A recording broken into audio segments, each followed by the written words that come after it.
പനിക്കൂർക്ക തുളസിലും വെച്ചും കൊണ്ടുള്ള സോപ്പാണ് കേട്ടോ. അപ്പോൾ മിക്സിൻ്റെ ജാറിൽ അരച്ചെടുത്തിട്ടുണ്ട്. ഒരല്പം വെള്ളം ചേർത്ത് അരിച്ചെടുക്കുക. അരിച്ചെടുത്തതിന് ശേഷം ഇതിലേക്ക് 1 ടീസ്പൂൺ മഞ്ഞൾപ്പൊടി ഇട്ടിട്ടുണ്ട്. ഗ്ലസറീനും റോസ് വാട്ടറും പിന്നെ വിറ്റാമിൻ ഇയും ചേർത്ത് നല്ലതുപോലെ മിക്സ് ചെയ്ത് കൊടുക്കുക.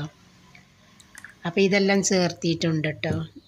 പിന്നെ വേണ്ടത് സോപ്പ് ബേസാണ്. ഇതാണ് കേട്ടോ. ഇത് ചെറുതായി കട്ട് ചെയ്തെടുത്തിട്ടുണ്ട്. സോപ്പ് ബേസ് കട്ട് ചെയ്തത് മെൽറ്റാക്കി എടുക്കുക. ഇതുപോലെ ചെയ്തെടുക്കുക. റെഡി ആയിട്ടുണ്ട്. ഇതിലേക്ക് പനിക്കൂർക്ക ജ്യൂസ് ഉണ്ടല്ലോ, ജ്യൂസ് ഇതിലേക്ക് ചേർത്ത് മിക്സ് ചെയ്ത് കൊടുക്കുക. മഞ്ഞൾപ്പൊടി ചേർത്തിട്ടാണ് കേട്ടോ ഈ ഒരു കളറ് കിട്ടിയിട്ടുള്ളത്. മോൾഡിലേക്ക് ഒഴിച്ച് കൊടുക്കാം. അപ്പോൾ ഇതാ ഒഴിച്ച് കൊടുത്തിട്ടുണ്ട്. ഫുള്ളായി ഒഴിച്ചതുകൊണ്ട് നല്ല വലിപ്പമുള്ള സോപ്പാണ് നമുക്ക് കിട്ടിയിട്ടുള്ളത് കേട്ടോ. ഇത് കണ്ടോ. അപ്പോൾ 5 മോൾഡിലാണ് ഞാൻ ഒഴിച്ച് കൊടുത്തിട്ടുള്ളത്. അപ്പോൾ 5 സോപ്പാണ് നമുക്ക് കിട്ടിയിട്ടുള്ളത്. ഇതുപോലെ കവർ ചെയ്ത് കൊടുക്കുക. ശേഷം ഉപയോഗിക്കുക.